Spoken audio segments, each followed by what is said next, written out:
बात महंगाई की करते हैं। महंगाई की लेटेस्ट किश्त एक बार फिर से आपको देनी पड़ेगी। आज देश के आम लोगों पर महंगाई की तीसरी किश्त का झटका लगा है, बोझ बढ़ा है। देश भर में एक बार फिर से पेट्रोल और डीजल के दामों के साथ साथ सीएनजी भी अब महंगी हो गई है। आज पेट्रोल के दाम में 87 पैसे का इजाफा हुआ तो 1 लीटर डीजल 91 रुपए महंगा हो गया। वही सीएनजी भी 1 रुपए प्रति किलो महंगी हुई है। पिछले 9 दिन में ये महंगाई का तीसरा झटका है जब पेट्रोल, डीजल और सीएनजी के दाम बढ़े हैं। दिल्ली में आज से 1 लीटर पेट्रोल की कीमत 99 रुपए 51 पैसे प्रति लीटर हो गया। तो दिल्ली में डीजल की कीमत अब 92 रुपए 49 पैसे प्रति लीटर हुआ है। वहीं 1 किलो सीएनजी के दाम भी अब 81 रुपए 9 पैसे पर आपको मिलेगा। तो लगातार हम देख रहे हैं कि पिछले 10 दिन में डीजल और पेट्रोल के दाम, साथ ही गैस के दाम बढ़े हैं। और जैसा अंदेशा लगाया जा रहा था कि जिस तरह से इंटरनेशनल मार्केट में, अंतर्राष्ट्रीय बाजार में क्रूड यानी कच्चे तेल के दामों में इजाफा हुआ है और कच्चे तेल की कीमत इस वक्त अंतर्राष्ट्रीय बाजार में $100 डॉलर प्रति बैरल से ज्यादा हो चुका है, जिसका असर अब भारतीय बाजारों में पड़ने लगा है। लगातार जो तेल कंपनियां हैं इसको कुशन दे रही थी, यानी कि जनता के ऊपर बोझ नहीं डाल रही थी, लेकिन करीब 1,000 करोड़ रुपए रोजाना जो तेल कंपनियों को घाटा हो रहा था उसको पाटने के लिए, उसको कम करने के लिए अब धीरे धीरे तेल के दाम में वृद्धि की जा रही है। और लगातार आपको बता दें कि एक और जो सबसे महत्वपूर्ण चीज है, स्ट्रेट ऑफ हॉर्मुज बंद होने की वजह से जो मिडिल ईस्ट से तेल आया करता था, जो 10 से 15 दिन में पहुंच जाता था, उसको लाने में, माल ढुलाई में कम पैसे देने पड़ते थे। अब भारत को तेल लाने के लिए रूस, अमेरिका, दक्षिण अमेरिका, अफ्रीका के देशों से तेल आयात करना पड़ा है, जिसके चलते जो माल ढुलाई है यानी जो तेल लाने की जो खर्च है वो काफी ज्यादा बढ़ गया है, जिसका असर दामों में पड़ने लगा है। और यही वजह कि सरकार को अब, या तेल कंपनियों को आप कह सकते हैं कि ज्यादा दाम में ये तेल बेचने पड़ रहे हैं। तो एक बार आपको दिखाते हैं कि आखिरकार कितनी बढ़ोतरी हुई है। आज जो बढ़ोतरी हुई है उसके बाद दाम कितना होने जा रहा है। तो पेट्रोल की कीमत 98 रुपए 64 पैसे थी, लेकिन 87 रुपए पैसे अब बढ़ गए हैं प्रति लीटर, 87 पैसे बढ़े हैं। तो 99 रुपए 91 पैसे अब इसकी कीमत हो गई है, जो लगभग आप समझ सकते हैं कि 100 रुपए प्रति लीटर आपको दिल्ली में अब ये पेट्रोल मिलेगा। डीजल के दामों में 91 पैसे की बढ़ोतरी हुई है, तो 91 रुपए 58 पैसे में आपको प्रति लीटर डीजल पहले मिलता था, अब आपको यही डीजल 92 रुपए 49 पैसे प्रति लीटर मिला करेगा। तो 87 पैसे पेट्रोल में वृद्धि हुई है, 91 पैसे बढ़ोतरी हुई है पेट्रोल में। लेकिन पिछले 10 दिन की अगर बात की जाए तो कितना दाम बढ़ा है वो भी हम आपको बता रहे हैं। आज का रेट आपको हमने दिखा दिया है, 99 रुपए 51 पैसे है पेट्रोल। 23 मई को 87 पैसे बढ़े थे, 19 मई को 87 पैसे बढ़े, 15 मई को 3 रुपए बढ़े थे। तो अगर आप इसको जोड़ देते हैं तो लगभग करीब 4.5 रुपए से 5 रुपए के बीच में यह आता है। करीब 5 रुपए की वृद्धि हो चुकी है पिछले 10 दिन के अंदर। डीजल में भी वही हाल है। डीजल में 92 रुपए 49 पैसे इस वक्त आपको तेल मिलेगा और 91 पैसे बढ़े 23 मई को, 91 पैसे बढ़े 19 मई को और 3 रुपए बढ़े थे 15 मई को। तो इस तरह से डीजल के दाम में भी करीब 5 रुपए की बढ़ोतरी हुई है। 3 बार में पेट्रोल देखिए 4 रुपए 74 पैसे बढ़ा और 3 बार में जो बढ़ोतरी हुई है उस हिसाब से देखा जाए तो 4 रुपए 82 पैसे बढ़ोतरी हुई है। और ये जो दाम आप देख रहे हैं, अगर आप दुनिया के कॉन्टेक्स्ट में देखते हैं, दुनिया से तुलना करेंगे बड़े बड़े देशों से, तो उस लिहाज से अभी भी भारत, आप कह सकते हैं कि जो कस्टमर्स है उसके ऊपर ज्यादा बोझ नहीं डाल रहा है। अब आप देखिए किस तरह से ये बढ़ोतरी हो रही है। महंगाई 9 दिन में कितनी बढ़ गई है। 99 रुपए 51 पैसे, जिसे यानी कि 4 रुपए 74 पैसे पेट्रोल के दाम बढ़ गए हैं। वहीं पर आप देख रहे हैं कि 4 रुपए 82 रुपए डीजल के दाम बढ़ गए, 92 रुपए 49 पैसे हो गए हैं। सीएनजी के दाम में बढ़ोतरी हुई है, 3 रुपए की बढ़ोतरी हो चुकी है। तो 80 रुपए प्रति किलो से ज्यादा के दाम पर इस वक्त आपको सीएनजी मिलेगा। तो कुल मिलाकर देखा जाए तो पेट्रोल है, डीजल है, सीएनजी है, ये सारी चीजें भारत को बाहर से आयात करनी पड़ती है और 90% हमारा जो तेल आता है वो बाहर से आता है, आयात होता है। और यही वजह है कि ये बोझ अब तेल कंपनियां नहीं उठा पा रही हैं, जिसकी वजह से अब धीरे धीरे दामों में बढ़ोतरी की जा रही है। आपको एक रिपोर्ट दिखाते हैं, मेरी सहयोगी अनामिका ने भेजी है। 10 दिन में तीसरी बार पेट्रोल और डीजल की कीमतों में इजाफा हुआ है। पहले 3 रुपए और फिर 91 पैसे और अब 87 पैसे और 91 पैसे, यानी 10 दिन के अंदर अंदर 5 रुपए बढ़े हैं डीजल और पेट्रोल में। इस समय हम राजधानी दिल्ली में मौजूद हैं और अगर हम यहाँ पे पेट्रोल देखें तो इस समय 99.51 पैसा हो चुका है, यानी लगभग अगर आज सुबह आप पेट्रोल भराने आ रहे हैं तो आपको पेट्रोल 100 रुपए प्रति लीटर यहाँ पे मिलने वाला है। कुछ ग्राहक यहाँ पर आए हैं जो इस समय पेट्रोल भरा रहे। 10 दिन में 3 बार पेट्रोल और डीजल के दाम बढ़ना आम आदमी की जेब पर सीधा सीधा असर डालता है। भैया, आज आपने पेट्रोल भराया है, कितना आपको ज्यादा पैसे देने पड़े हैं? मैं तो ऐसे गाड़ी चलाता नहीं हूँ कभी, मतलब महीने में एक ही बार चलाता हूँ, बाकी मैं मेट्रो में जा रहा हूँ। लेकिन जो पेट्रोल डीजल के दाम बढ़ रहे हैं इससे आपके इसमें तो हाँ, पहले से तो काफी मतलब ऊपर रहा ना, जब महंगाई ज्यादा हो गया हर चीज में, ज्यादा पैसे भी वो करना पड़ रहा है, मतलब खर्चा देना पड़ रहा है, ज्यादा एक्सपेंसिव हो गया। महंगाई ज्यादा हो गई है। क्या करते हैं आप? मैं डिलीवरी करता हूँ। डिलीवरी बॉय है। हाँ जी। तो आपका क्या उस हिसाब से आपकी कंपनी ने पैसे बढ़ाए हैं या ये पैसा आपकी जेब से जा रहा है? ये मेरी जेब से जा रहा है। ये आपकी जेब से जा रहे हैं। हाँ जी। गर्मी भी है, ऐसे में जो डिलीवरी बॉय जो गिग वर्कर्स हैं वो लगातार ये मांग भी कर रहे हैं कि उनके पैसे भी बढ़ाए जाए, क्योंकि ये 5 रुपए आपको, ये 5 रुपए आप दिन में कितना तेल भराते हैं और 5 रुपए के हिसाब से आपको कितने अब ज्यादा रुपए देने पड़ रहे हैं? 50 रुपए ज्यादा दे रहे हैं। 50 रुपए। 100 रुपए तक जाएगा ये। 100 रुपए हो चुका है। 100 से पार ही भी जाएगा। यानी आप कह रहे हैं आगे और बढ़ेगा। आप तैयार है इस महंगाई के लिए? तो महंगाई तो आई तो बढ़ेगी सबके लिए। आपको कितनी परेशानी होगी घर चलाने में? इससे तो होगी मैम, काफी परेशानी होगी। हम तो ऑर्डर मारते ब्लिंकिट में। अच्छा, आप भी डिलीवरी बॉय हैं। तो एक दिन में आपको अब कितने ज्यादा पैसे देने पड़ेंगे अपनी जेब से? कम से कम मैम 300 रुपए तक का पेट्रोल लग जाता है अगर 1700-1800 का काम करना है तो। मैम बढ़ेगा तो है ही, क्या कर सकते हैं अब, इसमें सरकार का वो रोल है इसमें, तो हम तो डलवाते ही रहते हैं, हमारा काम है। पर आपकी जेब पे असर पड़ रहा है इससे? जिम में तो असर पड़ेगा मैम, अब महंगाई तो बढ़ेगी तो जिम पे तो असर पड़ेगा। इससे कैसे गुजारा करेंगे आप? हमें गुजारा तो करना पड़ेगा। अब अभी तो 3 रुपए जो भी बढ़ा 10 रुपए का, अब आगे आके और भी बढ़ेगा। अभी तो देखो कितना कितना बढ़ाते हैं ये लोग, अब क्या कर सकते हैं इसमें हम। इससे आम जनता पे फर्क तो पड़ेगा। क्या फर्क पड़ेगा आपकी जिंदगी में? 5 रुपए कितने मायने लग रखे हैं? बहुत मायने रखते हैं, आम लोगों के लिए बहुत मायने रखते हैं। कैसे अब क्योंकि अगर पेट्रोल और डीजल बढ़ता है तो फिर बाकी चीजें भी बढ़ती है, ट्रांसपोर्ट महंगा होता है, सब्जी महंगी होगी, ट्रांसपोर्टर वैसे भी हड़ताल पे हैं, तो सब पे फर्क पड़ेगा, सब चीज महंगी हो जाएगी। आप उम्मीद कर रहे थे कि एक बार जब पैसे बढ़े तो दोबारा भी बढ़ सकते हैं, और क्या आप आने वाले समय के लिए भी ये सोच रहे हैं कि और महंगा हो सकता है? हो सकता है, क्योंकि कैसे हालात लग रहे हैं आपको भी? वार चल रहा है ना, इस वजह से हो सकता है कि आगे और भी प्राइस बढ़ सकते हैं। बढ़ गया तो सबके लिए बढ़ा, क्या करेगा यार। आपको इससे कितनी परेशानी होगी? बहुत परेशानी है से। घर कैसे, घर का बजट हिलेगा? क्यों नहीं लेगा।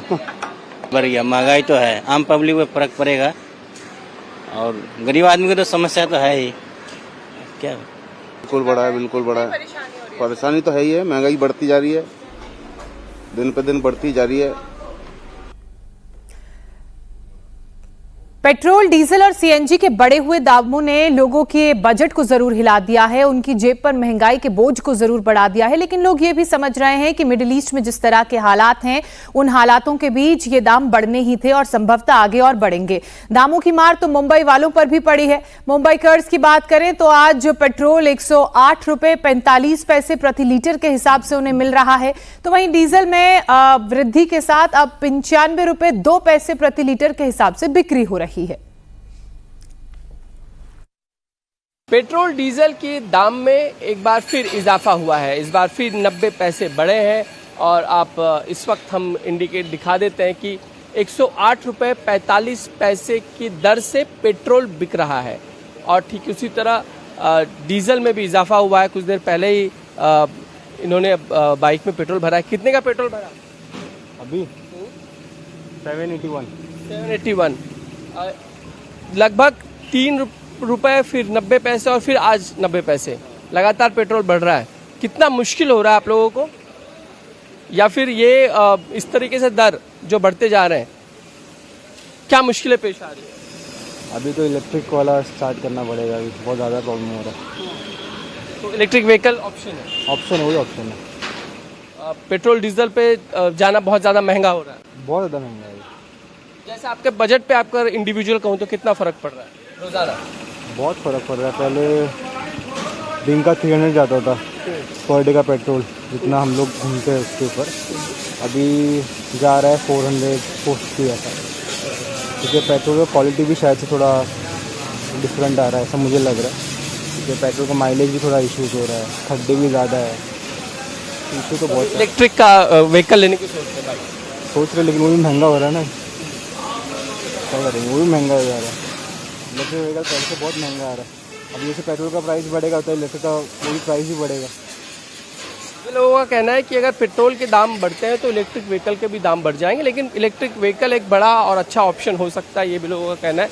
इसीलिए हम एक बार फिर, ये मुंबई का पेट्रोल पंप है जिस पर सारे जो है दर हम आपको रेट जो है वो दिखा देते हैं। खासकर ये जो रेट है ये आज का पेट्रोल का रेट है, यानी कि 90 पैसे जो बढ़े हैं एक बार फिर 108 रुपये 45 पैसे है फिलहाल। और ठीक उसी तरह डीजल जो है वो 95 रुपीज़ 2 पैसे, ये इजाफा हुआ है मुंबई के पेट्रोल और डीजल के रेट में। आम आदमी की यही कहना है कि जिस तरीके से रेट बढ़ रहा है उसके चलते बजट उनका गड़बड़ा रहा है, लेकिन इलेक्ट्रिक व्हीकल एक अच्छे ऑप्शन की तरह सामने है। और बड़ी खबर राजधानी दिल्ली से, जहां पर गोविंदपुरी इलाके में 20 मई को मां बेटी की हत्या के आरोपी का हाफ एनकाउंटर किया गया है। जानकारी के मुताबिक आरोपी घाटी पार्क इलाके में बैठकर नशा कर रहा था और इस दौरान साउथ ईस्ट जिले के एंटी नारकोटिक्स टीम वहां पहुंची और आरोपी को सरेंडर करने के लिए कहा, लेकिन आरोपी ने पुलिस को देखते ही पुलिस पर ही फायरिंग शुरू कर दी, जिसके बाद जवाबी कार्रवाई में पुलिस ने आरोपी बदमाश के पैर में गोली मारी और आरोपी घायल हो गया और इस तरह उसका हाफ एनकाउंटर किया गया। आपको बता दें कि कुछ दिन पहले साउथ दिल्ली में एक कारोबारी के घर में एक आदमी घुस आया था, जिसने कारोबारी की पत्नी और उसके बच्चे का मर्डर कर दिया था और पड़ोसियों की तरफ से बताया गया था कि घर से लगभग 10-12 लाख रुपए भी गायब हैं। सब्जी विक्रेता वो कारोबारी बताया जा रहा था, जो सब्जी बेचने के काम से घर से बाहर था। जब वो घर पहुंचा तो उसको ये दुखद खबर मिली। उसके बाद से ही लगातार पुलिस आरोपी की तलाश में जुटी हुई थी और पुलिस को जब जानकारी मिली कि एक पार्क में आरोपी छुपा हुआ है तो पुलिस की टीम वहां पर पहुंची और मां बेटे की हत्या के आरोपी का हाफ एनकाउंटर किया। जब पुलिस को आरोपी ने अपने सामने देखा तो उसने एकाएक पुलिस पर फायरिंग शुरू कर दी और जवाबी हमला करते हुए पुलिस की गोली सीधे आरोपी के पैर में जा लगी और इस तरह से उसका हाफ एनकाउंटर हुआ। आरोपी घाटी पार्क इलाके में छुपा हुआ था, वहां पर वो नशा कर रहा था। पुलिस पहुंची तो पुलिस ने उसे सरेंडर करने के लिए कहा। सरेंडर करने की बजाय आरोपी ने पुलिस पर ही गोली चला दी और जवाबी कार्रवाई करते हुए आरोपी को इस दौरान पुलिस ने गोली मारी। आपको बता दें कि फिलहाल पुलिस ने उसे अपनी गिरफ्त में ले लिया है और 48 घंटे के अंदर ही न सिर्फ मर्डर की इस गुत्थी को पुलिस ने सुलझाया, बल्कि आरोपी का हाफ एनकाउंटर करके उसे अपनी हिरासत में ले लिया। साउथ ईस्ट की एंटी नारकोटिक्स टीम ने इस पूरी कार्रवाई को अंजाम दिया और उसी दौरान आरोपी के साथ मुठभेड़ में आरोपी के पैर में गोली लगी।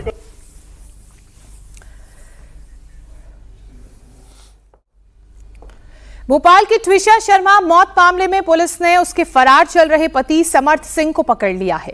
पुलिस ने उसे उस वक्त हिरासत में लिया जब वो सरेंडर करने जबलपुर कोर्ट पहुंचा। पुलिस आज उसे भोपाल के कोर्ट में पेश करेगी और उससे रिमांड में लेकर पूछताछ भी करेगी। मध्य प्रदेश की सरकार ने इस केस को सीबीआई को सौंपने की सिफारिश कर दी है। परिजनों की मांग पर मध्य प्रदेश हाईकोर्ट ने ट्विशा शर्मा की डेड बॉडी की दोबारा पोस्टमार्टम कराने के आदेश दिए हैं और इसी बीच ट्विशा शर्मा मौत के मामले में बार काउंसिल ऑफ इंडिया ने भी समर्थ सिंह का लाइसेंस सस्पेंड कर दिया है। वो फिलहाल कोर्ट में प्रैक्टिस नहीं कर पाएगा। तो जबलपुर के कोर्ट में पहुंचा था ये आरोपी समर्थ सिंह और इसी दौरान भोपाल की पुलिस ने उसे अरेस्ट किया।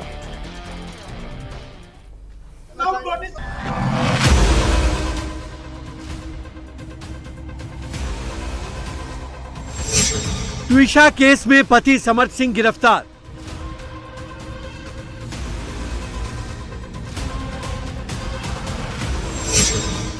बार काउंसिल ने सस्पेंड किया समर्थ का लाइसेंस।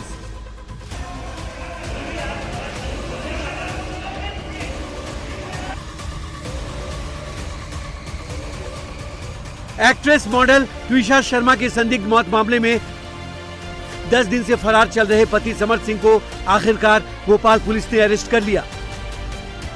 ये गिरफ्तारी उस वक्त हुई जब वो मास्क और टोपी पहनकर जबलपुर जिला अदालत में सरेंडर करने पहुंचा था। हालांकि सरेंडर करते जाते वक्त समर्थ ने मीडिया के सवालों का कोई जवाब नहीं दिया, लेकिन कोर्ट ने समर्थ का सरेंडर लेने से इनकार करते हुए भोपाल पुलिस के पास जाने को कहा। इसके बाद कोर्ट के बाहर मौजूद भोपाल पुलिस ने समर्थ को गिरफ्तार कर लिया। भोपाल पुलिस ने उसकी गिरफ्तारी में मदद करने वाले पर 30,000 इनाम देने का ऐलान किया था। ये रनअवे कर रहे हैं सर। समर्थ क्या हुआ? समर्थ अपनी सफाई में बोलोगे?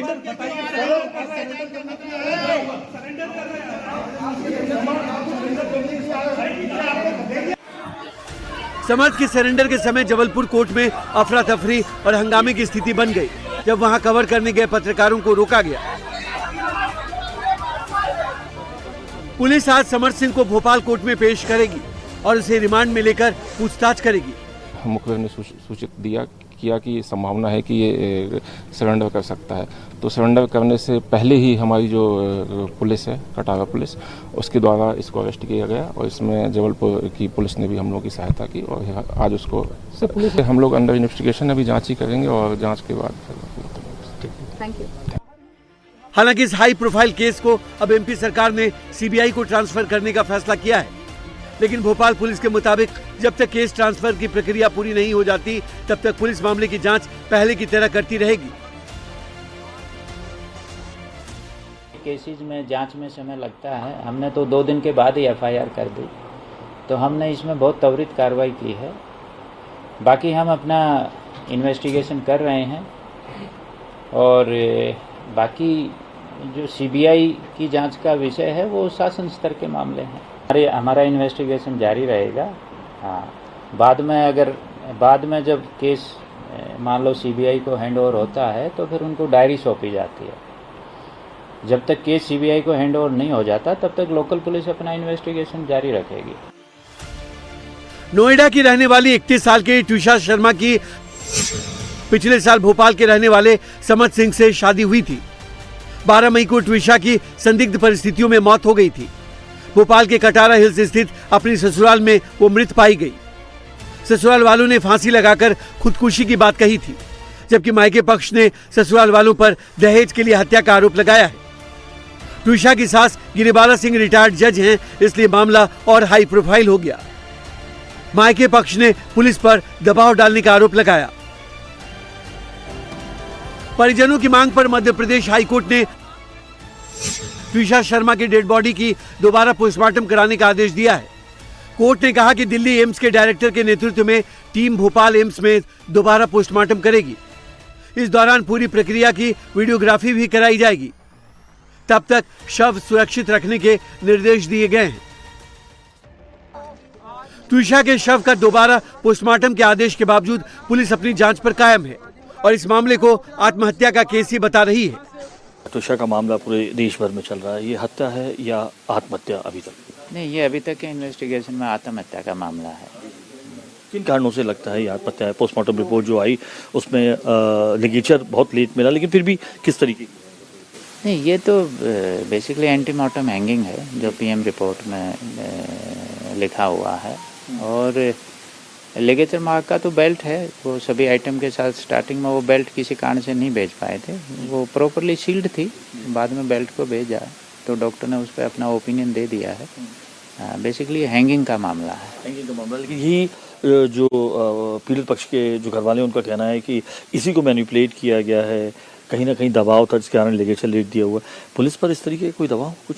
कोई दबाव नहीं, हम तरीके का नहीं है। अब वो देखो, उसमें तो हम क्या कर सकते हैं, लेकिन हमारी कार्रवाई बिल्कुल निष्पक्ष है और किसी तरह का हम दबाव नहीं मानते। इसी बीच ट्विशा मौत मामले में बार काउंसिल ऑफ इंडिया ने भी समर्थ पर लगे आरोप को गंभीर मानते हुए बड़ा एक्शन लिया है। बार काउंसिल ने पेशे से वकील ट्विशा के पति समर्थ सिंह का लाइसेंस सस्पेंड कर दिया।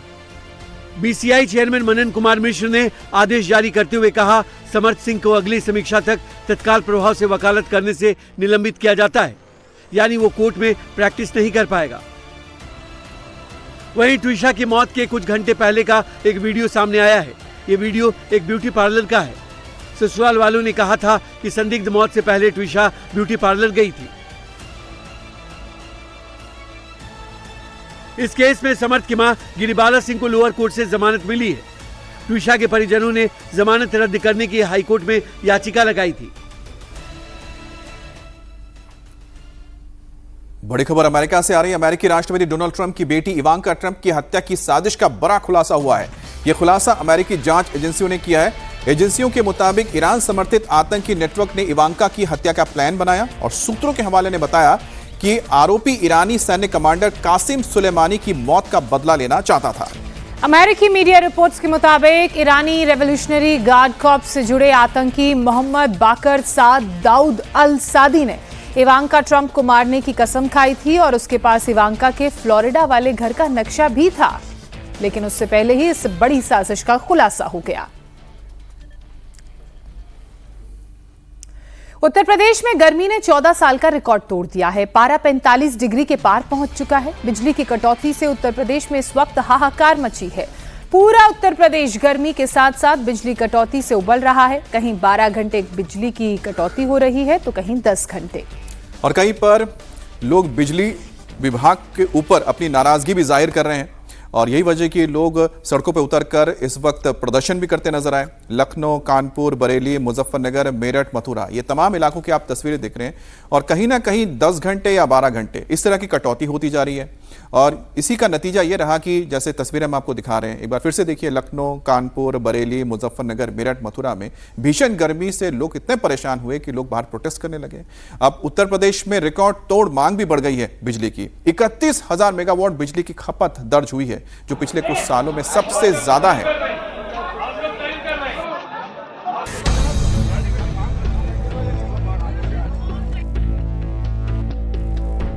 रात के 2 बजे से बिल्कुल नहीं है, दिन भर नहीं हो गई और अधिकारियों को फोन कर रहे हैं, कोई उठा ही नहीं रहा है।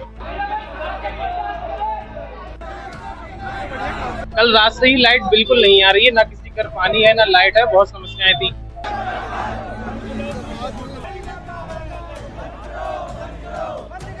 पता लाइट नहीं आ रही है और उसकी वजह से बहुत ज्यादा दिक्कत हो रही है।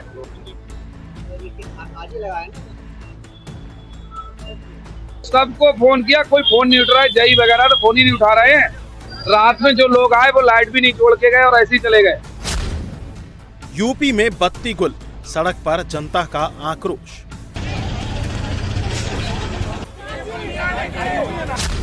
हाई डिमांड से बिजली संकट, हो रहा पावर कट। ये समस्या लॉ एंड ऑर्डर की है। गर्मी फुल, बत्ती गुल, शहर शहर शोरगुल।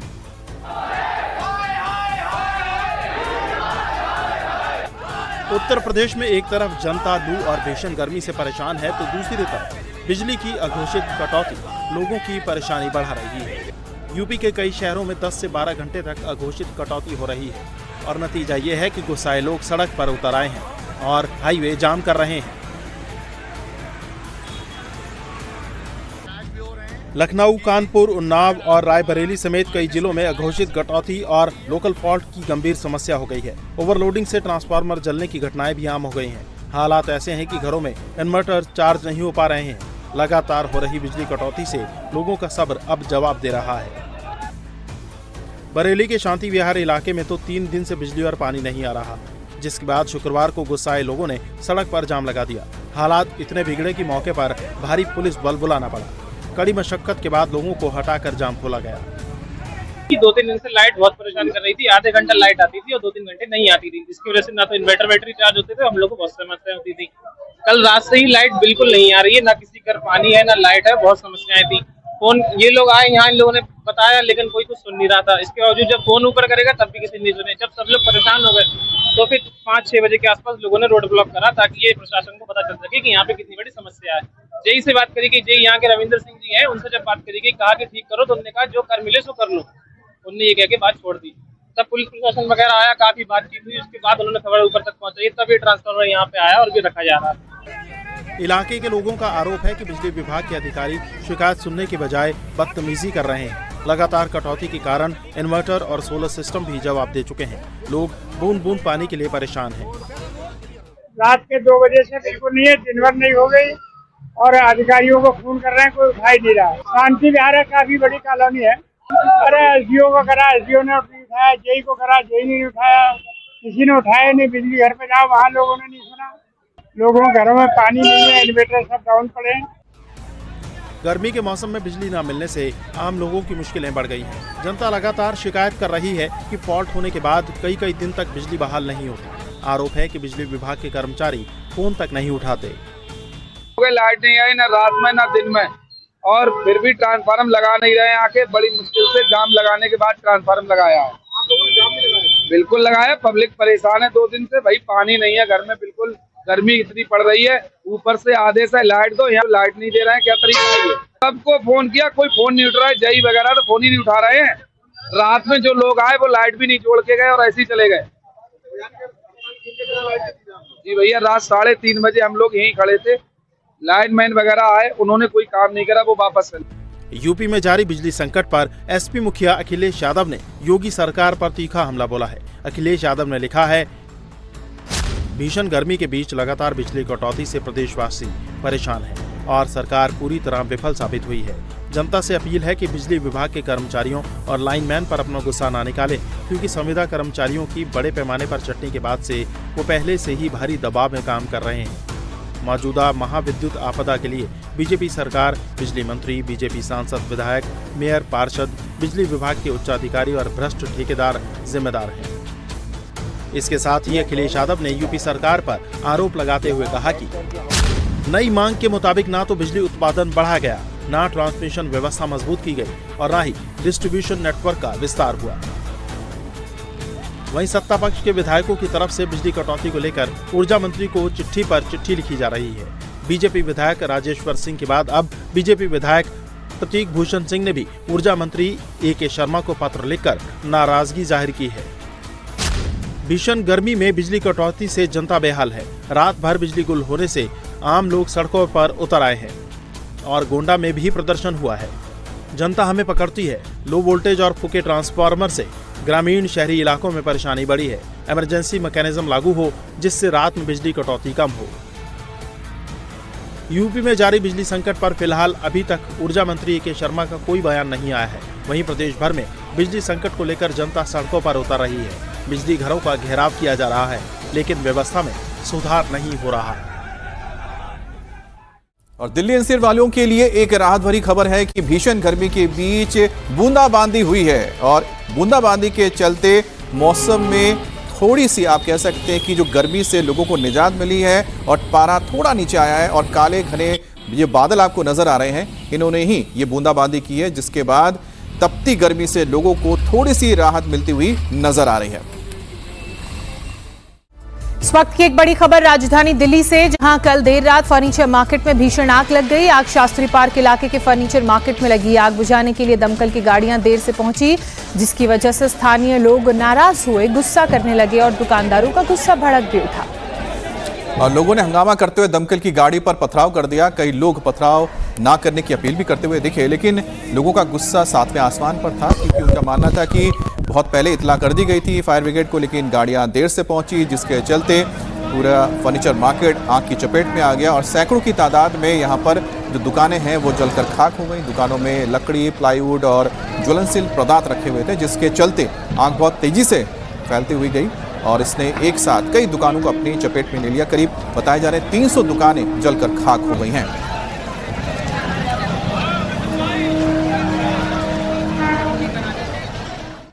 पश्चिम बंगाल के झाड़ग्राम में चुनाव प्रचार के दौरान पीएम मोदी को झालमुड़ी खिलाने वाले दुकानदार को पाकिस्तान के नंबर से जान से मारने की धमकी मिली है। दुकानदार को 19 मई को धमकी वाला फोन आया था। बाद में मैसेज के जरिए भी उसे धमकी दी गई। धमकी की शिकायत के बाद झालमुड़ी बेचने वाले विक्रम साव की दुकान की सुरक्षा बढ़ा दी गई है।